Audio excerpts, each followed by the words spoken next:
Welcome to Thoughts on the Market. I'm Ariana Salvatore, Morgan Stanley's U.S. public policy strategist. And I'm Erin, Wright, U.S. healthcare services analyst. Today, we'll talk about what the U.S. government shutdown means for healthcare. It's Thursday, October 30th at 12 p.m. in New York. Thus far, it seems like markets haven't really been paying too much attention to the government shutdown. Obviously, we're aware of the cumulative economic impact that builds every week that it lasts, but we haven't seen any movement from the political front either this week or last, which signals that it could be going on for a while longer. That being said, the end of this month is an important catalyst for a few reasons. First of all, you have the potential rollover of SNAP benefits, you have another potential missed military paycheck, and most importantly, the open enrollment period for healthcare plans. Polling is still showing neither side coming out on top with a clear advantage. Absent that changing, you probably need to see one of two things happen to have any movement forward on this front. Either more direct involvement from President Trump as he wraps up the APEC meeting, or some sort of exogenous economic event like a strike from air traffic controllers. Those type of events obviously are difficult to predict this far in advance, but up until now, we know that President Trump has not really been involved in the debate, and the FAA seems to be operating a little bit with delays, but as usual. So, Erin, let's pivot to what's topical in here from a healthcare policy perspective. What are investors that you speak with paying the most attention to? You bring up some important points, Ariana, but from a policy perspective, it's very much and always top of mind for healthcare investors here. Right now, it is a key negotiating factor when it comes to the government shutdown. So the shutdown debate is predominantly centered around the Affordable Care Act or the healthcare exchanges. This was a part of Obamacare. It was a program where individuals can purchase standalone health insurance through an exchange marketplace. The program has been wildly popular. It's been wildly popular in recent years with 24 million members, growing 30% last year, particularly with enhanced subsidies that are being offered today. So those subsidies are expected to expire at the end of this year.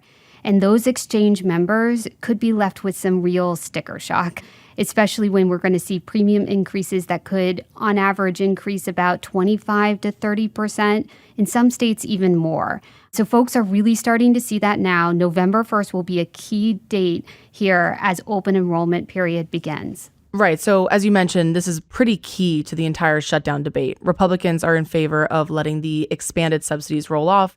Democrats want to restore them to that COVID level enhancement. Of course, there's probably some middle path here, and we have seen some background reporting indicating that lawmakers are talking about a potential middle path or concession. So talk me through what's on the table in terms of negotiating a potential compromise or extension of these subsidies. So we could see a permutation of outcomes here. Maybe we don't get a full extension, but we could see something partial come through. We could see something in terms of income caps, which restrict kind of the level of participants in the AC exchanges. You could see out-of-pocket minimums, which would eliminate some of those shadow members that we've been seeing and have been problematic across the space. And then you could also grandfather in some existing members that get subsidies today. So all of those could offer some degrees of positive and some degrees of relief when it comes to broader healthcare services, when it comes to insurance companies, when it comes to others that are participating in this program, as well as the individuals themselves. So it's really a patient dynamic that's getting real here. A lot is on the table, but a lot is at stake with the potential for the sunsetting of these subsidies to drive 4 million in uninsured lives. So it is meaningful.